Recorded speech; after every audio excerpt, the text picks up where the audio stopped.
বাংলার হৃদয়ে বহমান এক বিশাল নদী পদ্মা। তার বুক চিরে তৈরি হয় চর।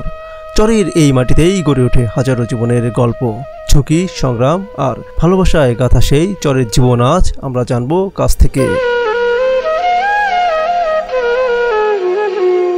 পদ্মার তীব্র স্রোত এক সময় ভাঙ্গে, আবার এক সময়ে গড়ে। এভাবেই জন্ম হয় চর। শুষ্ক মৌসুমে চর হয় বড়, বর্ষায় তা ডুবে যায়। এই প্রাকৃতিক খেলার মধ্যেই মানুষ খুঁজে নেয় জীবনের সম্ভাবনা।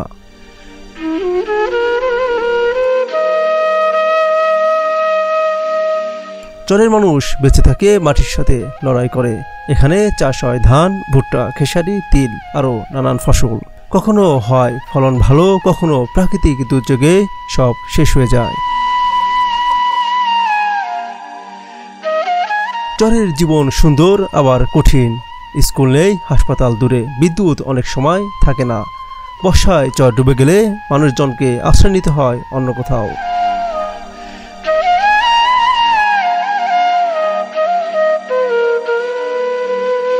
কষ্টের মাঝেও চরে মানুষ হাল ছাড়ে না। এভাবেই জন্ম হয় নতুন স্বপ্নের। ছেলেমেয়েরা পড়াশোনা শিখছে, কেউ কেউ শহরে কাজ করে টাকাও পাঠায়।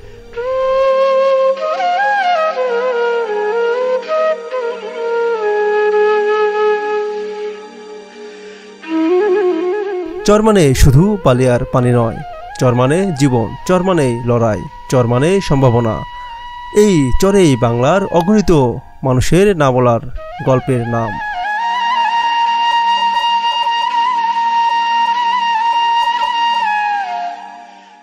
চরের ফসলগুলো চর থেকেই শুকানো হয় এবং করা হয় বাজারজাতকরণের জন্য প্রস্তুত। সুবিশাল চরের মাঝে মাঝে দু একটি করে দেখা যায় বসত বাড়ি, আর এই বসত বাড়ির মাঝেই রয়েছে ছোট্ট করে কিছু দোকান। এই দোকান থেকেই তারা তাদের নিত্য প্রয়োজনীয় কেনাকাটা করে থাকেন।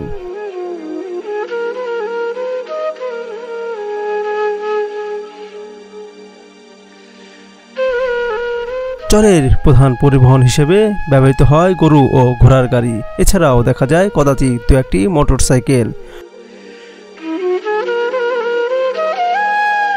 চরের জীবন যতটাই সুন্দর, অন্যদিকে ততটাই সংগ্রাম। এখানে বেঁচে থাকার জন্য চলে প্রতিটা মুহূর্তে লড়াই।